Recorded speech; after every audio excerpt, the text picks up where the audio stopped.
Bienvenidos a esta videoclase.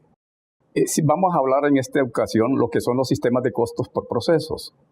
Estos costeos por procesos vamos a alcanzar un objetivo primordial que es el siguiente. En primer lugar, determinar el costo unitario de cualquier producto en cualquier proceso. Pero además establecer cuáles son los reportes o los informes financieros necesarios para la toma de decisión dentro de la organización. A partir de este objetivo, vamos a pretender establecer cómo este sistema de costeo por proceso se aplica. Veamos para qué sistema de producción es aplicable este tipo de costeo. En primer lugar, vamos a tener que el sistema productivo que nosotros vamos a utilizar para poder utilizar este sistema de costeo por proceso es basado específicamente en aquellas empresas que se dedican a producir a través de un proceso continuo o un proceso en serie o en masa como nosotros lo conocemos. O sea, que lo que se hace es producir un producto que es único, que es homogéneo, y un ejemplo de ello lo podemos establecer en lo que nosotros conocemos como las empresas, por ejemplo, que se dedican a la fabricación o a la producción de harinas, de aceites, de bebidas carbonatadas o no carbonatadas. Son ejemplos en los cuales nosotros podemos hacer aplicación de este tipo de costeo. Ahora bien, como estamos hablando de que el sistema de costeo por proceso tiene que ser adaptable al sistema de producción, quiere decir que nosotros podemos encontrar, para poder facilitar el costeo, cuáles son los procesos que se tienen dentro de la organización. Y para ello lo que tenemos que hacer es dividir o agrupar las diferentes operaciones del proceso en especializaciones. A esa agrupación nosotros las vamos a denominar como departamentos o procesos específicos para poder elaborar dicho producto. Ahora bien, ¿qué sistemas productivos podemos tener a través de los procesos? Vamos a tener el primero, que nosotros le vamos a llamar el sistema productivo secuencial. Este proceso es un flujo secuencial. ¿Qué significado tiene? Este sistema existe cuando un proceso recibe la producción de otro proceso. En otras palabras, el costo de un proceso o de una operación en un departamento pasa a otro departamento con ese costo que lo vamos a llevar arrastrando por ser un proceso secuencial. Veamos cómo es el comportamiento ya en la práctica. Lo que sucede es que tenemos un proceso 1. Ese proceso 1, nosotros sabemos que le dedicamos, en algunos casos, hay un producto en proceso inicial. Además, hay que agregarle las materias primas, hay que agregarle el costo de la mano de obra y además hay que agregarle los costos indirectos de fabricación. Esto lo que nos va a dar es un costo del proceso 1. Ahora bien, ese costo tiene que pasar al proceso 2. Y ahí, ¿qué es lo que tenemos que hacer en el proceso 2? Lo que vamos a hacer es agregarle únicamente el costo de la materia prima, el costo indirecto de fabricación y si, por supuesto, existe producto en proceso, pues agregarle ese costo para poder determinar cuál es el costo de ese proceso o de ese departamento. De ahí podemos ir trasladando sucesivamente o en forma secuencial todos los procesos adicionales hasta llegar al final a determinar lo que nosotros vamos a conocer como el producto terminado. Ese producto terminado tiene que ser la sumatoria de todos los procesos que hemos desarrollado para llegar a determinar el costo total de este producto terminado. Ahora bien, podemos encontrar también otro sistema que se llama sistema productivo en paralelo. ¿Cuál es la diferencia de este sistema productivo en paralelo? Significa que todos los procesos van a operar independientemente uno de otro. O sea, la producción de un proceso no necesariamente se tiene que convertir en materia prima para el otro proceso. Entonces, ¿cómo lo vamos a desarrollar? Vamos a tener el proceso 1, que va a tener su materia prima, sus productos en proceso, el costo de la mano de obra, los costos indirectos de fabricación, y ese proceso va a tener, por decirlo así, independientemente de otro. Igual puede ser en el proceso 2. Ahí vamos a tener el producto en proceso, la materia prima, los costos de mano de obra, los costos indirectos de fabricación que se van a ir agregando en cada uno de los procesos. Veamos el proceso 3, que no se está dando, por decirlo así, el traslado de una materia prima de un proceso hacia el otro. En él vamos a tener producto en proceso, los materiales, la mano de obra y los costos indirectos. O sea, todos los elementos de costos van a estar en cada uno de los procesos, incluyendo materia prima, mano de obra y costos indirectos.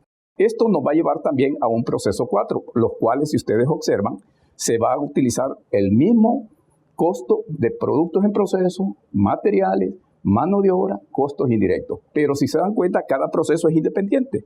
No tenemos que utilizarlo. Ahora bien, estos se pueden unir en otro proceso, que es el proceso 5. Ahí vamos a tener materia prima, producto en proceso, mano de obra, costos indirectos de fabricación, y al final de todo esto vamos a tener, por decirlo así, este podría ser como el departamento de ensamble de todas las partes que se han producido en paralelo para todos los diferentes productos que estamos desarrollando.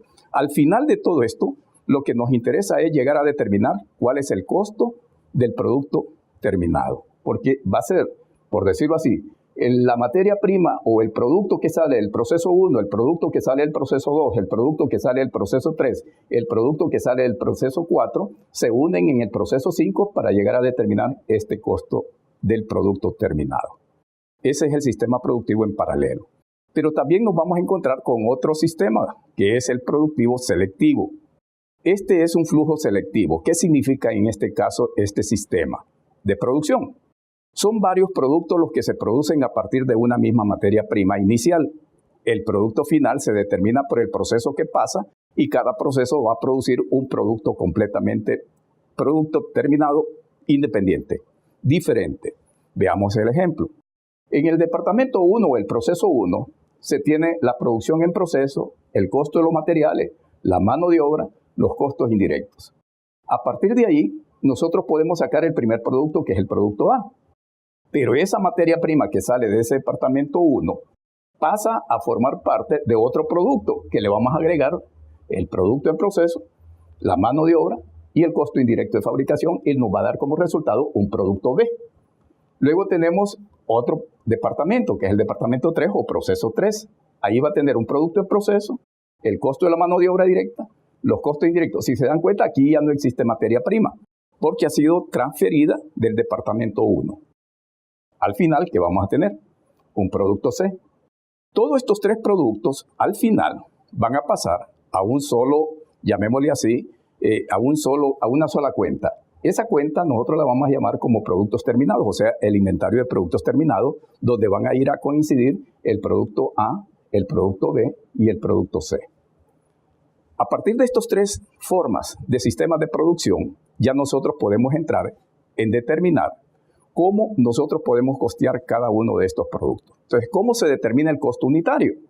Aquí lo que tenemos que hacer es la división de todos los costos acumulados en cada uno de los departamentos o procesos entre el número de unidades que nosotros hemos producido en ese departamento. De esa forma sencilla es como nosotros podemos determinar el costo unitario de cada uno de los productos en cada uno de los procesos. Pero además debemos de entender que esto no es un problema cuando no hay ningún tipo de inventario acumulado de periodos anteriores. O sea, no hay producto en proceso. Es fácil. O sea, todo lo que entra al proceso, todo sale. Por lo tanto, podemos determinar cuánto es el costo unitario de cada producto elaborado ahí. Pero se nos presenta en algunas ocasiones que existen productos en proceso. O sea, hay un inventario de producto en proceso. En ese caso, existen varias técnicas de aplicación del costeo. Aquí vamos a utilizar la técnica del método de análisis por cédula de trabajo, que va a ser como la base para que nosotros podamos determinar cuál es el costo unitario de cada uno de estos productos en cada uno de los procesos. Entonces nos preguntamos, ¿cómo se determina el costo unitario cuando se tiene un inventario de producto inicial en proceso? Para ello, vamos a primero establecer lo siguiente. Puede suceder que en cada proceso se queden al final del periodo, ya sea mensual, semanal, quincenal, trimestral o semestral, unidades que no han sido transferidas al siguiente proceso o al almacén de productos terminados si es que el producto se ha terminado. En este caso, lo anterior se fundamenta por dos razones básicas. ¿Cuáles van a ser? La primera es que las unidades ya terminadas en un proceso que no fueron transferidas al siguiente proceso, ya que el siguiente departamento no las pudo recibir por algún motivo, por alguna razón, es que no se recibió y quedó en el inventario de producto en proceso. El segundo caso es que las unidades que no están terminadas o están semi-elaboradas están como producto en proceso y quedan dentro de ese departamento o dentro de ese proceso donde las unidades no han sido terminadas en este momento. Veamos ahora cómo se determina el costo unitario cuando existe un inventario inicial de producto en proceso. Para ello vamos a utilizar o vamos a hacer uso de algunas cédulas que nosotros las vamos a llamar de informe de costeo, si específicamente el costeo por proceso. La primera cédula que vamos a utilizar le vamos a llamar cédula de unidades físicas. Esta cédula tiene que ser elaborada a través de dos técnicas o métodos que nosotros conocemos: el método de unidades iniciadas y terminadas o el método de unidades transferidas o terminadas. De igual forma, el resultado de esta cédula de unidades físicas se traslada a la siguiente cédula, que le vamos a llamar cédula de unidades equivalentes. ¿Qué es lo que vamos a hacer acá?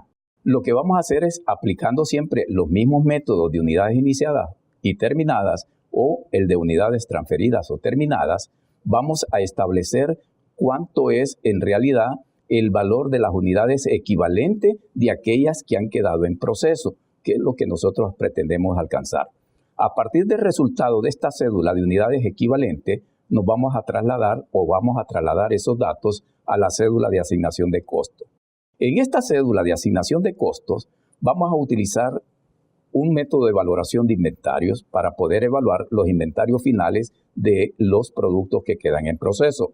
Para ello, vamos a utilizar las técnicas que ya conocemos nosotros: primeras entradas, primeras salidas, últimas entradas, primeras salidas, costo promedio ponderado, que son las dos técnicas de valoración de inventarios que nosotros conocemos anteriormente. Ahora bien, ¿en qué va a consistir cada una de estas cédulas que hemos mencionado?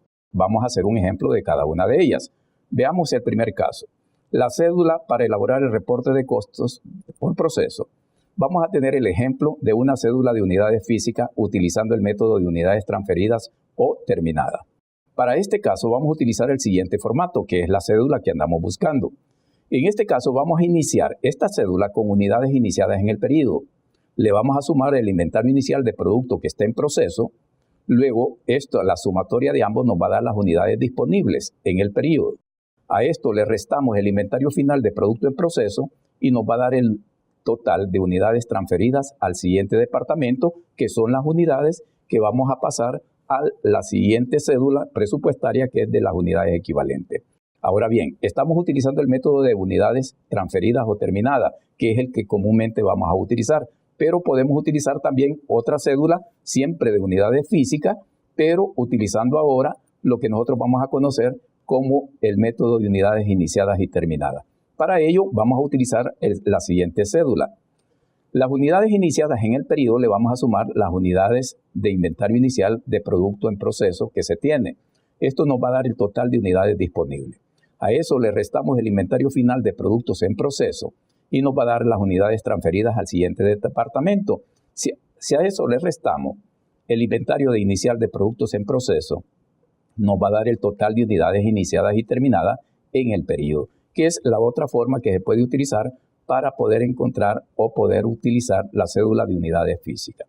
Una vez que ya tenemos la cédula de unidades físicas, que es el primer paso que tenemos que hacer para costear nuestros productos, pasamos a la siguiente cédula, que nosotros le vamos a llamar la cédula de unidades equivalentes. Pero para ello necesitamos definir algunos aspectos que son necesarios previo a utilizar esta cédula.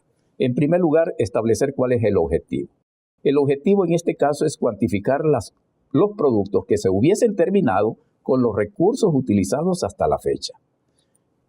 El grado de avance es otro concepto que necesitamos utilizarlo dentro de la cédula de unidades equivalentes. ¿Qué es el grado de avance? Es el porcentaje del proceso productivo que se ha llegado a trabajar al final del periodo contable. O sea, el producto que queda en proceso tenemos que definirlo a través de un porcentaje de su terminación. Con ese dato o con ese grado de avance es el que nos va a permitir establecer cuáles son las unidades equivalentes. Y por último, la unidad equivalente. La unidad equivalente para nosotros es una magnitud imaginaria que nos indica la cantidad de unidades que deberían de haberse terminados o que son equivalentes de acuerdo a la cantidad de recursos que se han invertido en él. Con estos tres conceptos ya bien claros, podemos entrar ahora a definir la cédula de unidades equivalentes. Veamos ahora un ejemplo de cédula de unidades equivalentes. Para ello, vamos a utilizar el método de unidades terminadas vistas en la cédula de unidades físicas. En este caso, vamos a compartir esta cédula en dos partes. Las unidades de materias primas, que son las MP, y las unidades de costo de conversión, que son los COCOs, que les vamos a llamar.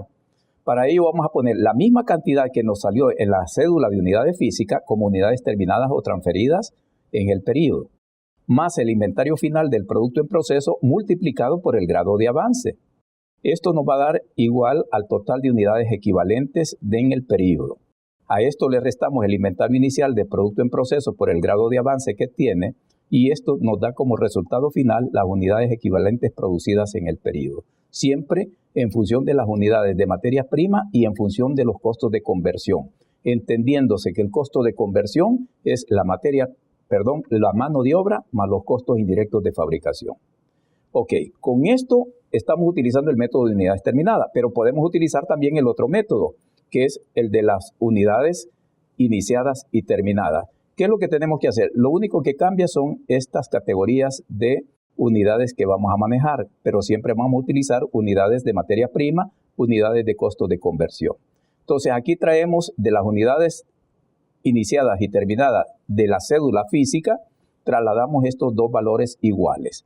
Luego le sumamos el inventario inicial de producto en proceso multiplicado por 1 menos el grado de avance al inicio del proceso. Esto más el inventario final del producto en proceso por el grado de avance al final del proceso, esto nos va a dar el total de unidades equivalentes producidas en el periodo. Con estos ejemplos que hemos presentado de cédulas de unidades físicas, el resultado que nos da de esta cédula la vamos a trasladar ahora a lo que nosotros vamos a conocer como la cédula de asignación de costos. ¿Qué es lo que vamos a hacer en esta cédula? En esta cédula vamos a partir la cédula en diferentes elementos. Aquí vamos a tener, por un lado, las unidades de materia prima con el costo correspondiente a esa cantidad de unidades de materia prima utilizada y las unidades de costos de conversión sacadas de las unidades equivalentes con su respectivo costo. Y aquí tenemos el costo o el monto total de ambos elementos de costo, tanto de la materia prima como de la mano de obra y los costos indirectos que van a ir dentro de este costo. A estas unidades equivalentes que hemos encontrado en la cédula anterior de unidades equivalentes, la vamos a colocar acá, las unidades equivalentes en materia prima, las unidades equivalentes en costos de conversión. A esto le vamos a sumar el inventario inicial de producto en proceso por el grado de avance, tanto en materias primas como en costos de conversión, y nos va a dar el total de unidades equivalentes como que estuvieran terminadas las que están en proceso. A esto le restamos el inventario final de producto en proceso por el grado de avance, y esto nos va a dar como resultado las unidades transferidas.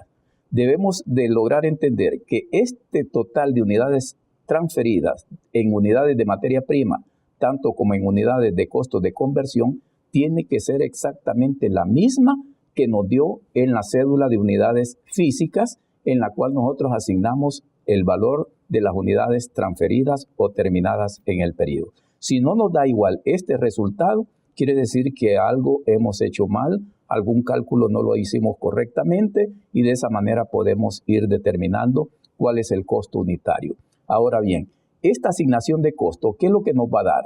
Si yo divido este costo entre este número de unidades, me va a dar un costo promedio de este valor. Por supuesto que aquí en esta cédula yo puedo utilizar los tres métodos, pero separados para poder determinar el costo unitario de todo el proceso. Puedo utilizar PEPS, WEPS y costo promedio. Esto lo vamos a ver mejor a través de un ejercicio que lo vamos a ver en la próxima clase, que va a ser una clase tutorial en la cual ustedes se van a dar cuenta cómo es el procedimiento adecuado para poder nosotros determinar cuál es el costo de un proceso o cuál es el costo de producción que se puede aplicar dentro de cualquier organización. Debemos de entender que esta misma cédula pueden ser aplicadas para un departamento, para otro y todos los departamentos o procesos que tenga la empresa.